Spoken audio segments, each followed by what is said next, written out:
Bhopal 92, and Mr. Vertul Singh, who will be engaging him in an insightful conversation. Please join me in welcoming them with a warm round of applause.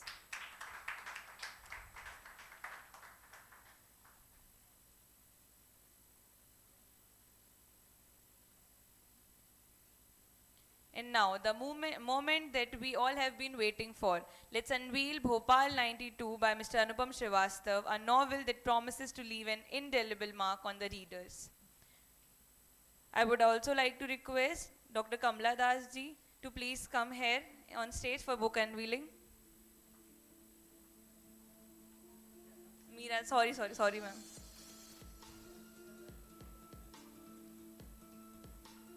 Bhopal 92 is a novel that takes us back to harrowing the days of December 1992, when the aftermath of the Babri Masjid demolition cast a shadow of fear and unrest over Bhopal.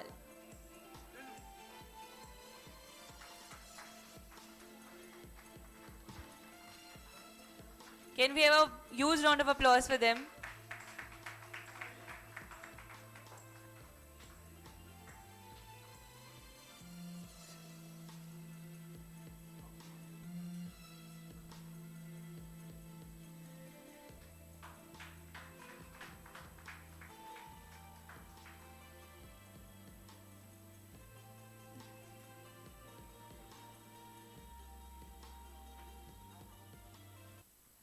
We are delighted to have with us Mr. Anupam Shrivastava, former chairman and managing director of BSNL from 2015 to 2019, with 40 plus years of telecommunications experience, played a key role in BSNL's revival and various government projects. Inspired by his tenure at Bhopal, he ventured into storytelling with his debut novel. And Vertul Singh Sir, ex-Indian Army captain, CISF officer with international assignments including UN police spokesperson. Celebrated author of A Guna Bekhudi, sorry sir, I mispronounced it, A Guna Bekhudi, and translator of Gabriel Garcia works. His latest book is Banaras, A Journey into Heart of the City, celebrates Indian cultural. So now over to you, sir. Thank you very much. Once again, today is Basant Panchami. So Basant Panchami Saraswati पूजा की मंगल कामनाएं आप सबके साथ, और साथ ही साथ वाग देवी की कृपा हम सब पर बनी रहे। हम सब ऐसे ही सृजनात्मक कार्य में, क्रिएटिव वर्क में इंडल्ज करते रहें। Let me go straight away. Incidentally, I'm just having your book. Last session was of 2 books, so the time was divided. So we have ample time. So, firstly, congratulations on your daring attempt to write the book by quoting actual facts. And in these culturally, religiously charged atmosphere globally, this is an excellent attempt to bring out the idea of India as envisaged by our leaders. So my question is, what was the very cliched question as we normally start asking the first question to be? So my question is, what was the motivation for you to come out almost nostalgically with this book?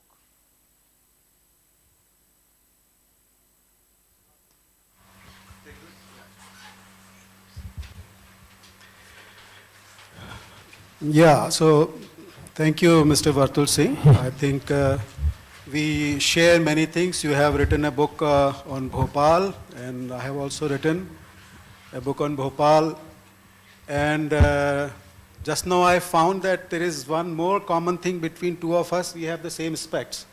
And it's a very interesting question, and easier question that I had been answering for last 40 years, that BSNL का 4G कब चालू होगा. इससे आसान question आपने पूछा है, because I have worked in telecom for almost like 38-40 years, and I'm a technocrat. And I retired in 2019, and once I retired, then I've tried to look on myself, my personality, and I found that my left brain, which is a logical brain, has got nothing left in it. And my right brain, which is a creative brain, has got nothing right in it. So that was a tough time कि अब बचा क्या, दिमाग खाली हो गया, अब तो कुछ कर नहीं सकते. So I decided to go into creative field, and therefore first and foremost I thought that let me write something. But writing is very difficult. I must say that it is very difficult. Although हम लोग जो अपना 40 साल 30 साल 35 साल की नौकरी करके आते हैं, we come across so many experiences. तो stories, we have all the stories, but we don't have the capability to put it in paper and write it. But then I found that there are some tools available. I utilized those tools, and I sat down to write. And my wife Tripti also helped me a lot in taking this passion, you may call it, in me to write something. And then I thought that when I was posted very young, and I was posted in Bhopal from 1989 to 1994, and 92 was a period when this Bhopal Babri Masjid happened, and riots broke out in Bhopal.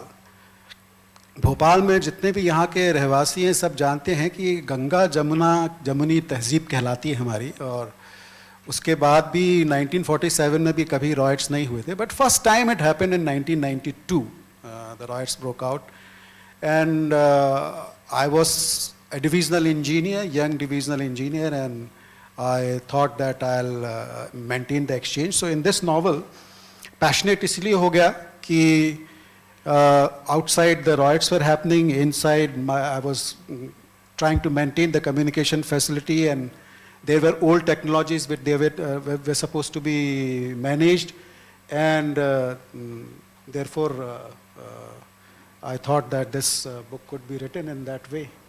You mentioned Ganga Jamni Tehzeeb. Yeah. हम लोग जो late 80s और early 90s के दूरदर्शन के कुछ serials अगर याद होंगे तो उसमें शायरों के ऊपर एपिसोड्स आते थे और उसमें एक बैरीटोन आवाज़ आती थी सईद नकवी की, उसके फ़रोग हुस्न से झमके है सब में नूर, शम्माए हरम हो या कि दिया सोमनाथ का. तो शायद आपकी किताब की का जो थीम है वो लगभग यही है. बिल्कुल बिल्कुल, बहुत अच्छे से आपने उसको बताया है कि जब रॉयट्स होते हैं तो लोगों के सेंसेस ख़त्म हो जाते हैं. I have a small presentation also Vartul Singh ji, and probably I could also give it to you and tell about the highlights of that time. Can we have a presentation also? No, it's there in the computer over here. If it is set up, it's all right. Otherwise, I can speak on that.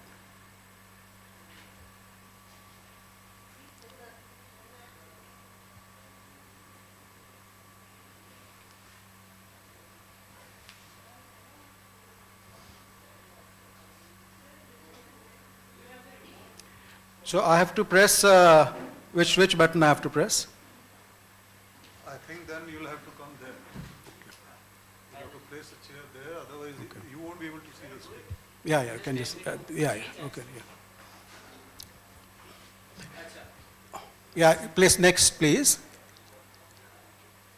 And, yeah. So it's easier to speak from the screen than podium. The events which sometimes bring best out of me. One such event happened in my life when riots broke out in Bhopal, probably for the first time in its history after the demolition of Babri Masjid. This novel, Bhopal 92, centers around the experience of the characters who found themselves caught in the maelstrom of violence. I have attempted to capture the raw emotions and the palpable tension that permeated the city during this time. Through the eyes of my characters, I have explored the psychological and social factor that fueled the violence. But more than anything, I have sought to highlight the enduring human spirit and resilience of the people of Bhopal. So, Vertul Singh ji, enduring human spirit and resilience of the Bhopal. So That question will follow. Yeah. And my next question to you is, after going through your book, I will yet not put it in the category of a novel or a fiction or I mean a non-fiction, but certainly what oeuvre do you think this book belonged to? Because there are so many facts which actually happened, and you have pieced them together in a very real form. And novel, as we know, the novel definition of a novel in literature is where there is a lot of imagination. Except, again, that question will come to you later, almost like a Marquesian magical realism. You have done that later. So what would you call? Would you continue to call it a novel, or will you be calling it a creative non-fiction? Well, you're right that way. It is a creative non-fiction, all right, because it's based on the experience that I had. I lived through that time. I lived through those periods. I lived through those difficult times Bhopal was facing. But when I thought that I should write about it, it would have become a treatise, you know. Whatever I have experienced, it could have become a nibandh jaisa ho jata hai. So I thought that, and then you cannot take the advantage of creative liberty, because I think your next question is going to be for that. And if you have to take the advantage of creative liberty, you have to give it a shape of a novel. So I would call it based on the true events that happened in Bhopal. I think none of the events which are described in Bhopal 92 are untrue. They are absolutely true. But in order to develop it through the characters, in order to be told to the pupils so that they like it, and in order for it to become readable. And last but not the least, it is also important to sometimes hide the identity of some of the characters. So therefore it has taken a shape of a novel. But I can say that it is based on true events that happened in Bhopal. Right. In fact, probably you were destined to write on that, because Aziz happened to be one of your colleagues in your office, and a very hard-working colleague. Yeah. So the character of Aziz, ladies and gentlemen, is very interesting in this book. And again, I will not reveal it too much, because I want the readers, audience here to purchase the book and read it themselves. One of the key, I should say, aim of BLF is also to inculcate this. So we will give the general outline. I'll be talking in riddles deliberately. So one of the incidents that you have mentioned is very eye-opening. That a Maruti van fitted with a cassette recorder is, when it comes to a Muslim area, it shouts Har Har Mahadev. When it goes to a Hindu area, it shouts Allahu Akbar. And that was basically the means of incitement of the communal riots all over Bhopal. And who was doing it? You have not explained it. Maybe, perhaps, better. This again reminds me of a very famous Hindi novel of Vibhuti Narayan Rai, V.N. Rai. He was DGP UP, award-winning novel, Shahar Mein Curfew, when he was SP. And the opening line of this very novel is, Dange hote nahi hain, dange karaye jate hain. So, can you elaborate more on that? And particularly your personal experience when you say that your father was roaming around with a loaded rifle, and your younger brother, was all equipped with some of the armaments, almost armaments, which he kept on the ceiling of his house. So, Vertul Singh ji, as you mentioned about the character Aziz, there were actually two characters which has influenced this novel a lot. One was my driver, whose name, of course, I have changed. His name in the novel is Mustafa, and one of my operator, his name is Aziz. Both were fantastic gentlemen, very close to my heart, and they were very dedicated. They knew their job quite well.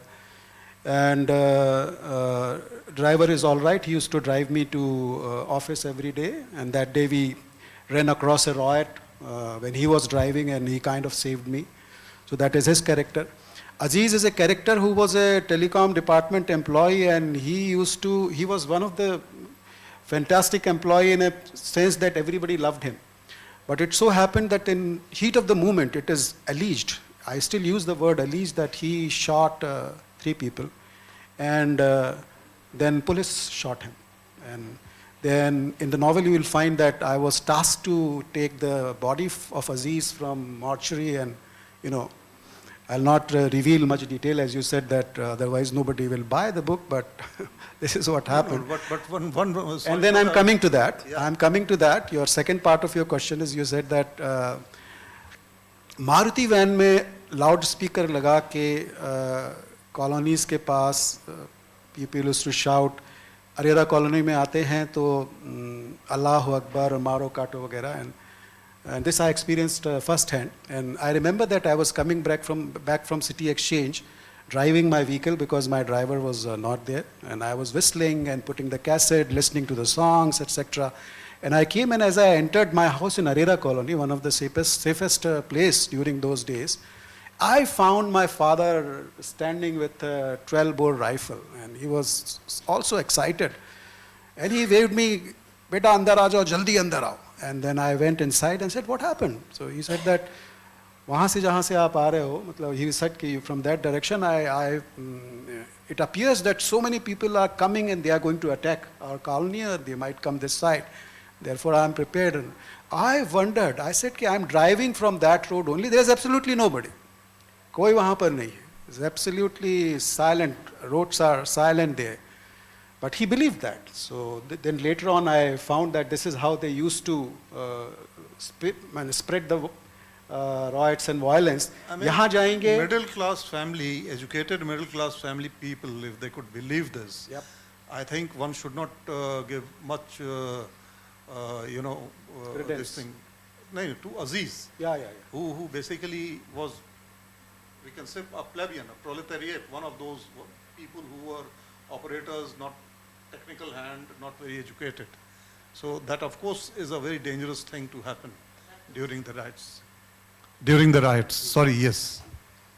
And I was going to, when you mentioned about this, that you took the body to the mortuary, there is a element of black humor. And my question is also interesting, because the district collector gave you permission only for 5 people to enter the mortuary and take the body. And then you write that, "I wonder what will Aziz's body will be. Will it be counted as the 6th one?" So was this an attempt at the sarcasm and the kind of dispassionate, apathetic attitude of the administration towards such events? Well, it's difficult to say that, because I was also, if interesting, you have read the novel quite well. I'm very happy about that. And I had to. So I was there in exchange for 4 days and 4 nights. I didn't come back home. I stayed there, although my house is in Arera Colony, but I chose to stay in exchange for the simple reason that I could lead the people who are maintaining the exchange. So I was inside the building. And in those 4 days, you can imagine a person who is constantly there in that environment for 4 days. So when I came out and I faced all those things myself firsthand, I was not in my senses as well. And collector was in fact right in a sense that when he said कि आप body तो ले जा सकते हैं पर उसको funeral में 5 से ज़्यादा नहीं हो सकते. So and then I was the driver, and there were 4 people who were there in the car and Ajit's body, and I really thought, it's a black humor, of course, you gave a very good term to it. And I thought that collector ने तो कहा है कि 5 से ज़्यादा आदमी जा नहीं सकते. In this jeep there are 6, 5 live person and 1 is dead. So am I flouting his orders, or it's all right to carry body is counted as a 6th part? So that's how Good one. And of course, there's some very interesting gem, a phrase that you have used, octopuses on steroid. So I was not able to relate it to this thing. Yeah. So Well, octopuses on steroid is a bड़ी मौलिक चीज है ये, but very pretty original phrase to use. So, I do not know. young generation is sitting here, I think 3-4 people who are colleagues who have seen the old technology. So आपको शायद पता होगा, Strowger exchange used to be the first automatic, I used in that sense. Strowger exchange was the first level of automation in telecommunication industry. In those days, if you go to a Strowger exchange, you will find huge racks and the uniselector rotating, and so if you go inside, so what you feel is that selectors are rotating and then going to some other another selector, and that's how the call used to be established. And I just wanted to use a word for that particular memory that I had in my mind, and I used that word which you mentioned, octopus on steroid. Yeah. So it's like, these selectors look like steroid. They had many arms. I think Mr. Shukla, who was my colleague, he'll know that selectors will have many arms, they'll rotate like this, and then they will set to a And it's connection. very interesting for the younger generation to know what kind of machinery, not very late, I mean till 90s and late 90s even, now that could be probably put in a museum.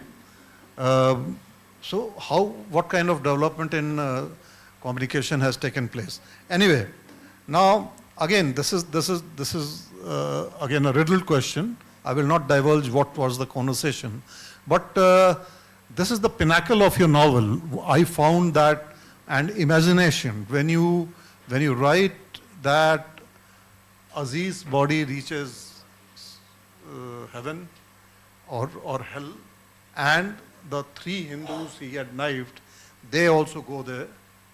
Heaven or hell you have not mentioned. And they have a conversation. And there's a very interesting conversation. So that's what I term it as a Marquesian magical realism. I wish, I personally, and yes, and then the trance state in which you have a conversation with Curfew Mata, that itself is again a very interesting part of it. Now, I have been reading a lot of literature, and Marquez happens to be one of my very favorite Latin American writers. I wish this free thinking, what it is called in literature, you could have extended it a little more. So that would have probably given it more of a stamp of a novel than a creative non-fiction, as we discussed a little earlier. Yeah, you're right that way, because and these are the parts of creative liberty that I have taken to write this incidents in my life, and I could have taken it further, and maybe it would have been better to read by the people like you. Next time I'll definitely try to do that. But the point was that when I was writing, I didn't know that whether it is dragging the novel or whether it is taking the novel up, because from some other perspective, it looks like if the event is explained, then novel is going on a fast pace, and when such events come, it sometimes drags the novel. So that was the dilemma I was having. So I kept it to some level. Maybe I could have extended a little more, because these were the parts of creative liberty that I have taken to describe the metaphysical thing that the Aziz, who have killed 3 people and then later on shot by the police, and then I took his body from the mortuary, and that night when I slept, I had this dream that those bodies have suddenly come alive and they are talking to themselves, and they are talking about the futility of violence that they have undergone. Yeah, So almost like Tolstoy's War and Peace. So the Prince Andrei's trance state when he's thinking. Anyway, yeah. So Aziz is asking 3 Hindu people that he has killed that why have I done it? I mean, there were various things, and these 3 people were also telling why I was a part of the procession. So these imaginations or the experiences, to put it to the audience, to the readers, I thought that I'll take advantage of creative liberty, but rightly you said, I kept it to 2-3 pages. And second incidents, when I used to come from Curfew Mata temple every day and every out, and I used to always bow to the Curfew Mata, and that incidents I used it as a creative liberty to describe that I'm talking to Mata. Mata has come alive in front of me, and then she's telling me the importance of the religion in the society. So just wanted to convey to the reader that what is religion like? Is it like, going to temple and all that? So Curfew Mata replies something which everybody should read, that what the religion is actually meant for. And incidentally, I must confess here that while writing my book, Bhopal Nama, Writing a City, Curfew Mata temple, I presumed, I didn't try to find out further, that it must have been built during the riots of '92. But thanks to you, you have elaborated in detail. If you could tell the audience also when and why it's called the Curfew Mata. So that part actually also I dug it out from the history books, in fact, because I also didn't know exactly when the temple, but why the name was Curfew. It intrigued me that why the name is Curfew Mata. It could be Durga Mata, Lakshmi Mata, but why Curfew Mata, Curfew Wali Mata? And there is an interesting story about it, that when the temple was built, it was not a riot per se, but there was a curfew, because people wanted to construct that temple and put the deity inside without the approval of the government, and therefore the curfew was imposed, and they eventually did it, and that's how the temple came into being. Okay. And finally, and please elaborate on that, what happened to that disputed structure you mentioned inside your office? Well, yeah, so that is very interesting. हम लोग मस्जिद मंदिर की बात करते हैं. I have seen them from very close quarter. हम लोगों के मतलब we can probably disagree on anything. There was a tree, and under that there was a stone, and somebody said it's a temple, and somebody said no, it's not a temple, it's a mazar, and the dispute came. And once the dispute came, it became something to be talked about, something to be fought, something to be discussed about. How did you manage as a head of office there? So well, we have our people, I think the people, credit goes to the employees. They were equally divided between the religion, and they were themselves. So sometimes instigation comes from outside. It all depends within your internal organization, how do you tackle it. So we used to talk to the people, and they said, "Nahi sir, darne ki zarurat nahi hai. We ourselves know that if it is a disputed structure, we should not fight about that." Bhopal, old Bhopal mein, if you go there, you will find that telecom department employees were equally divided. They were 50% Hindus, 50% Muslims, but they had more unity inside the organization than outside. Okay, okay. And they were obviously influenced by the outside propaganda. That day they were influenced by the outside more, but it existed for quite some time, but people managed it. Okay, now your description of Tajul Masjid, your description of the mazars, then Curfew Wale Mata, and then other temples, and I'm forgetting few more landmarks that you have discussed in your book. And the history of Tajul Masjid that you have written, again, is very interesting. Here, I would like to add that you have left that fill in the blanks, which that Tajul Masjid remained unfinished for good over, I think, 20 years. Yeah. And that was I just want to inform the audience as well, that was for a very interesting reason. Because Sultan Jahan Begum, she didn't get along with her mother Shah Jahan Begum, who started building that masjid. So she left it unfinished. And later on, when Ubaidullah Khan became Nawab, he completed that temple, of course, with the aid of many other, anjumans, that's what you call this thing. So Tajul Masjid incident also comes in your book. So I would rather ask you this, that I have this feeling, I mean, it might come very discomforting to you, that everywhere there is some kind of a balancing thing. When you mention Tajul, you mention the Curfew Wali Mata also. When you mention mazars, you mention some of those temples also. So there is a very, very vocal theme of secularism. That's a very reviled term now, but nevertheless, you have tried to do that. Well, that's a problem when you're interviewed by another author himself. So he will always find some problems with the novel. But yeah, so Tajul Masjid, yeah, I explained about the Tajul Masjid. I explained about the Curfew Ali Mata. I explained about the Mazar also, where you, I mean, when you come from City Exchange, you find that.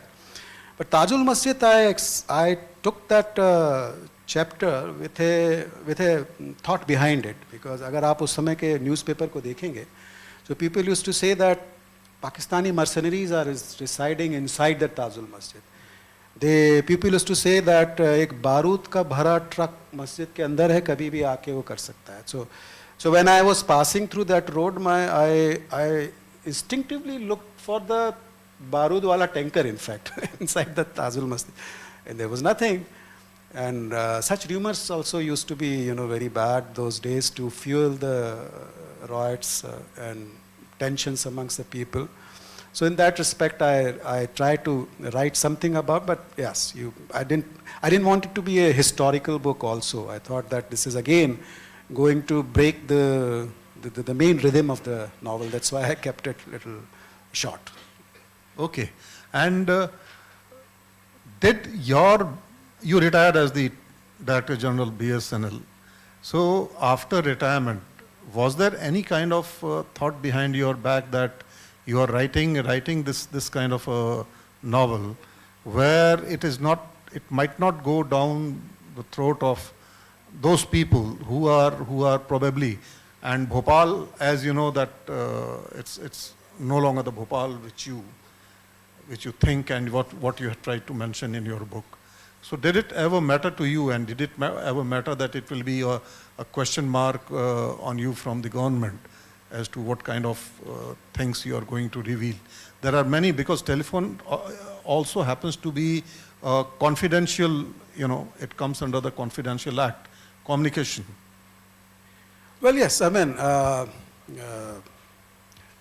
you are right that way. The thought definitely comes. We all retired as a government servant. 30-40 साल सरकार को नौकरी के दिए रहते हैं, and this thought definitely comes that, is my thoughts coming against the particular line of politics? So that, but if you read the novel, you will find that it's balanced, and therefore probably I have tried to balance it also. And whatever it is based on true facts. And one of the character, my brother, which represents the Hindu outrage which was coming during that day. So he is the symbolic of the Hindu outrage that was coming during those days, that we have to defend ourselves. And I have mentioned that particular part also, that this was also happening, and this was also happening. So I try to, but whomsoever I have met, I found that they said that it is balanced, and probably it will not go against any thoughts of politics this side or that side. But of course that sometimes for some readers it makes it little dull, but for the others it is all right. Now, can you show us some of the photographs that you have? Yeah. So I had thought that that's very interesting. The equipments, particularly, which you have. Well, yeah. So I thought that I'll come up with some presentation, and I was probably thinking I do not know how much time is left here with. We are left with. Huh? Ask okay, questions. so I had thought that BLF will be gracious enough to give 5 presents to the people, and I had written some of the chapters of my book, but I probably will skip it that time, because there is a time constraint, and straightway go to the photographs. There are only 4 or 5 of them, just to let you know that those days how the offices used to look like and how the exchanges used to look like. And there are 3-4 photographs here. But one paragraph, if you permit, then we can put it on audience to listen, and then there could be a question, and winner could probably get. We can. Yeah. You can spare us 5 minutes. Yes. Thereafter the questions. Yes. Okay. So can you just maybe skip 3 slides? Mustafa. The power came on momentarily. Yeah, I press it once again. In those days, Reaching out across distances required patience and perseverance. Customers would have to wait, depending on the priority of the booking, ordinary, urgent, or lightning, for their calls to be connected. Even then, their conversations were limited to merely 3, 6, or a maximum of 9 minutes. Sometimes, an ordinary call meant a day-long wait for the customer, while urgent calls were connected to outstation numbers in hours, and lightning calls took minutes to connect. Naturally, requests for urgent connections came at a steeper price tag. Charges would swell in accordance with the priority level, with lightning calls costing a hefty 8 times as much as their ordinary counterparts. Additionally, by dialing the code 181, customers can assess any delay in their trunk booking or even cancel their calls, if required. Such an arrangement for a phone call might sound prehistoric to today's youth, who have access to the internet and even video calls on their personal phones, but for the generation that has lived through the 1980s and 1990s, this was everyday life. In the past, bridging the physical gap with a simple phone call meant surmounting a logistical hurdle, not just a click of a personal phone. STD calls, a blessing in themselves, weren't even available to everybody. Booking a trunk call was like a ballet prearranged by skilled operators and crossed fingers, and it could mean enduring agonizing delays while praying that the line wouldn't be a crackling mess of static. Bridging distances once was like writing a love letter that a camel would deliver, definitely not for the faint-hearted. On the flip side, in the past, every conversation felt like a gemstone unearthed after a treasure hunt.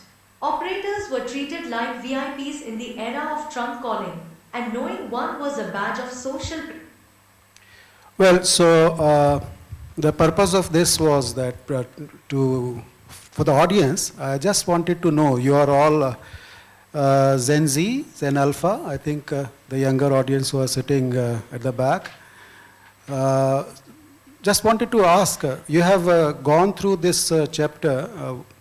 For booking a trunk call and cancelling it, what was the number being used? So I think the prize should go to her. So that was.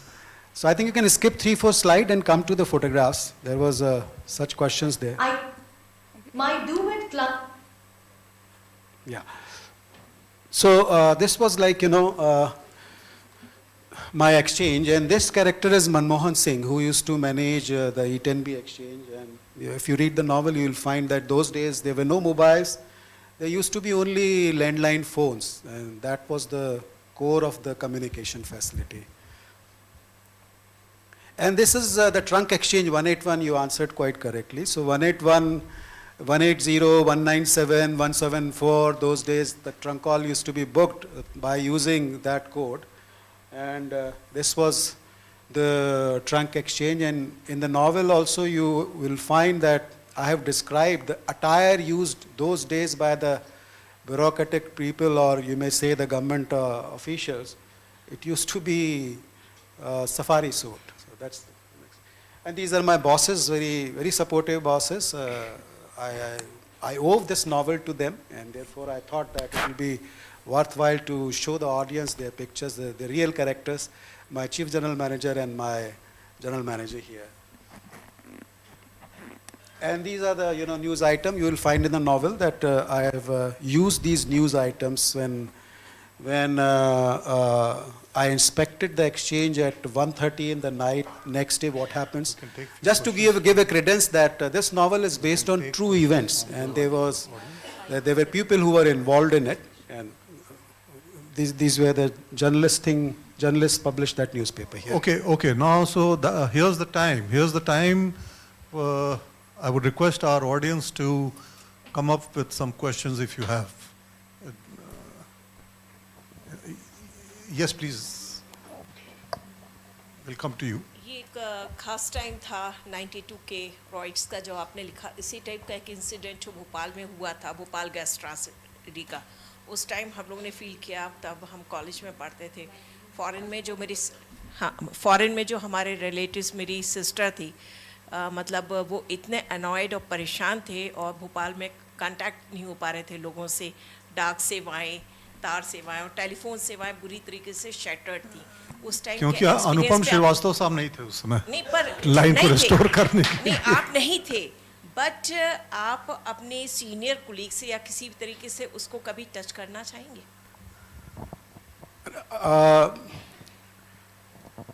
देखिए, telecom की मैंने जैसे बताया, अभी वर्तुल सिंह जी पूछ रहे थे कि आपको ये किताब लिखने में डर नहीं लगा, तो I have got 3 things in my mind. One, this has happened, and second, when I was posted in Manipur and when I faced the extremism directly, so my second book is going to be on that. Third is what you have mentioned. I have spent a great time in Delhi when I was the leader of this organization. I was chairman BSNL, and at that time we used to interact with in fact the Honorable Prime Minister has also supported during these days, and I used to have the presentation to him. But your question, I am going to ask and answer in my third novel. Very good. Okay, you wanted to ask some question? Yeah. नमस्कार sir, मैं रितेश दुबे हूँ और जिस समय 1992 में घटना हुई थी उस समय 5वीं कक्षा 5 में पढ़ रहा था. आपकी जो किताब है निश्चित तौर पर भोपालियों के लिए एक दस्तावेज का काम करेगी. तो आपकी किताब के जो चरित्र हैं आखिरी में क्या शांति का संदेश दे पाए हैं भोपाल के संदर्भ में? आप संतुष्ट हैं इस बात से? आपको क्या लगता है? आप तो भोपाली हैं, आप इस सवाल का खुद ही जवाब आप दीजिए. सर मुझे देख रहे हैं सर मुझे लगता है आप टेलीकॉम और आईटी से भी जुड़े हैं, और यदि उस समय सोशल मीडिया होती तो निश्चित तौर पर हालात और बुरे होते. आपने कहा ऐतिहासिक दस्तावेज बनेगी या नहीं बनेगी, अभी तो कोई खरीद नहीं रहा है उसको, तो जब खरीदेगी तभी आप उसको खरीद लीजिए, ये गुजारिश है. अच्छा, तो हम लोग का समय यहाँ खत्म होता है और हाँ प्लीज मीरा जी, बिल्कुल. आपने एक इंसिडेंट इसमें बताया था कि कैसे वैन में वो शोर मचाते हैं. दैट मैं अरेरा कॉलोनी E1 में ही थी, उसी मकान में थी, मेरा बच्चा छोटा था और डेफिनेटली बहुत सारा शोर सुनाई पड़ता था. और मैं सोचती थी कि हमारी सोसाइटी में बाहर से ऐसा कौन आ रहा है, you know, they will have to cross so many hurdles, and I was still very shaky and it really rattled me. So if it rattled me being in the safest place in Bhopal, I wonder what it would have done to many more people. That's what I said. It was very traumatizing. Perfectly well said. Absolutely, I think no doubt my father had to take out the gun and come to the gate. So he was also so utterly convinced that. Yeah. Narrated. Thank you. Okay. Thank you, audience, and thank you, Das auntie, for coming here. And Bakshi auntie, Das auntie, I remember I have been using your library quite a bit when I was in class in KV, along Manu and Radhi. Thank you very much. Probably that has helped me to develop my muse also. And we thank all of you for joining us here today. I end this evening again with a Mir शेर. मीर के दीन और मजहब को अब पूछते क्या हो, उनने तो कशका खींचा. कशका इज टीका. कशका खींचा दैर में बैठा, दैर इज मंदिर, कब का तर्क इस्लाम किया. So this is another this thing of message of secularism. Thank you very much. Thank you. Thank you. Before that ends, Vertul Singh ji, I would like that I am interested to get it translated into Hindi. So if any help could come here from any of the persons who could help me out in if anybody from Manzul is there, I think Manzul undertakes this. So I'll request her, yes.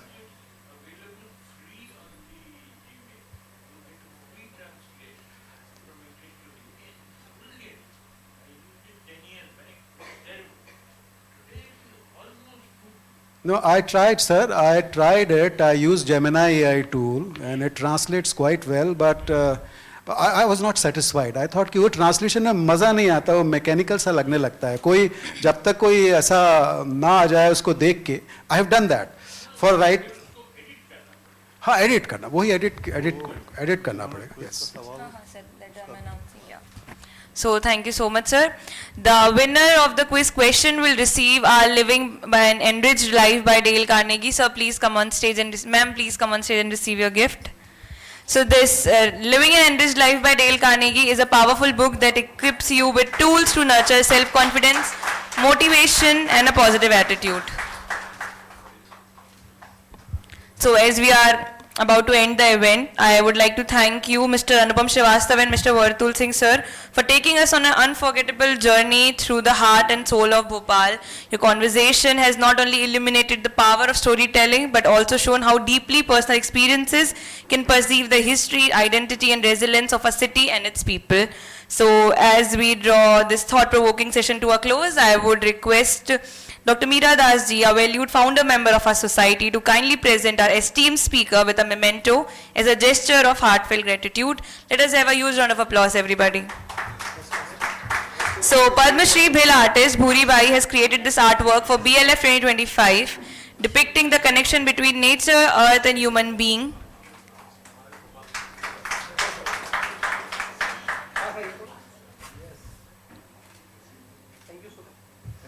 I would once again thank to our speakers, moderator and everybody in the audience. Thank you so much for joining us to this incredible session. Thank you once again. Thank you.